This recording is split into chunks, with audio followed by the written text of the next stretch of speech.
এই যে আজকে হঠাৎ করে সকালবেলা রোদ্দুর পর হঠাৎ করে বৃষ্টি পড়তেছে।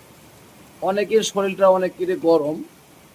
তা হয়তো মনে করবেন ছাদের উপরে বা গাছের নিচে বা বাড়ির আঙিনায় বা বাড়ির পাশে একটু শরীরটা ঠান্ডার জন্য বৃষ্টিতে ভিজবো। তা অনেকে কমেন্ট করেছিলেন যে এই বৃষ্টিতে ভিজলে কোনো ক্ষতির সম্ভাবনা আছে কিনা। ক্ষতির সম্ভাবনা এই জন্যই আছে, কারণ হঠাৎ করে বৃষ্টি, কারণ গরমের পর হঠাৎ করে বৃষ্টি হওয়ার পরে সাধারণত ঠান্ডা, সর্দি ও হালকা জ্বর এবং খুসখুসি কাশি হতে পারে। তা আমরা এই বৃষ্টিতে না ভেজার জন্য পরামর্শ দিলাম।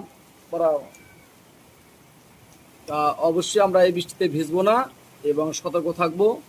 সবাই ভালো থাকবেন, সুস্থ থাকবেন। এটা অনেকেই ভিজলো, হ্যাঁ, অনেকেই। তা আসলে আমরা এই বৃষ্টির দিনে বাইরে না যাওয়াই ভালো। সবাই ভালো থাকবেন, সুস্থ থাকবেন। আসসালামু আলাইকুম।